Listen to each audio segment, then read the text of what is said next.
Anin Jean Courchene Disneycad. My maiden name was Anderson. I'm from Fairford, now known as Pinaymootang. I come from a big family, and we grew up in Fairford. We had a big farm. We had a lot of animals, and my dad grew grains, and in the winter he would be fishing. And in the winter we didn't see my father very much because he was gone before we got up, and we were in bed when he got back. And at one point we were flooded in Fairford, and that made a lot of changes in our lives in the community. And we just go along with whatever we are told by government. And we have to get away from that mindset.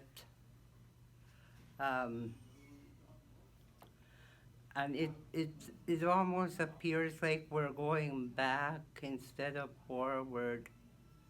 Even in the way we live, we used to be more self-sustaining, more independent, and now we're so dependent on government for everything.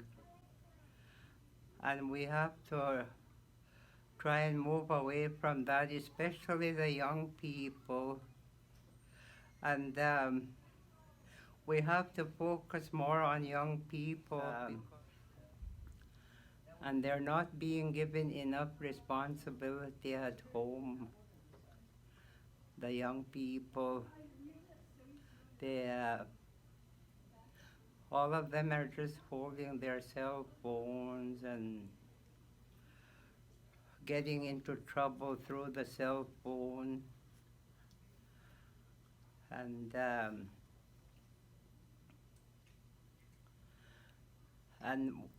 we are not teaching the young people enough. Until we help the young people, we won't be able to move on. This storm we just went through, I said that we couldn't let it go to waste. I have been using it to teach my grandchildren.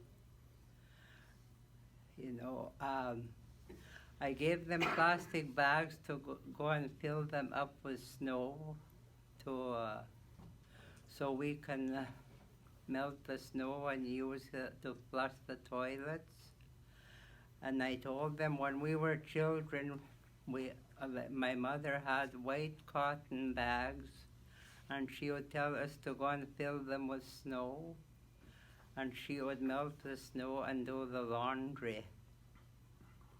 And I told my grandchildren, I said, this is how we used to live. We didn't have lights. And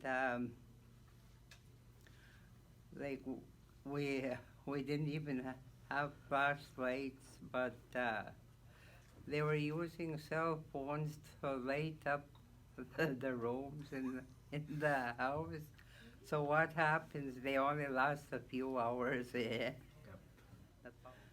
My granddaughters could survive on the land, and their father taught them to fish on the lake in the winter with nets. And they went to fishermen's meetings, and they know everything about the nets too, and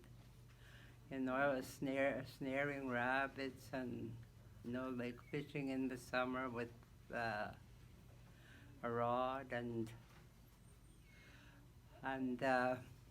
they look after animals. They ride horses.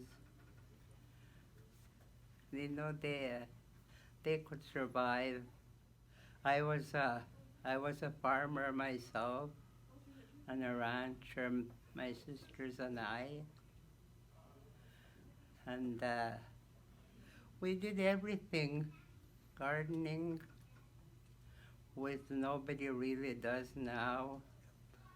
Our grandparents spent a lot of time with us, and my grandmother they used to make butter and cream, and milk the cows, and she even made cottage cheese, and I used to watch her, and I watched her, cleaning and preparing even the insides of the animals, the intestine, the heart, liver, kidneys, everything from moose. And I helped my mother when she would be doing deer hides and moose. So I remember doing that, but I don't know if I could do it now. It's been a while. Yeah. So I think we should prepare the youth more for the future, and we have to learn to stand up and not allow people to push us around. But we too have to show respect. A lot of people talk about respect, but they don't practice it. And lots of people want to be elders, but they're not playing the role of an elder. That's a very, very big responsibility to be an elder, but they just want the title, not the responsibility. Like I haven't played a big part in my community. It's because I've had problems with my own children, and I won't be an elder till my children are behaved themselves.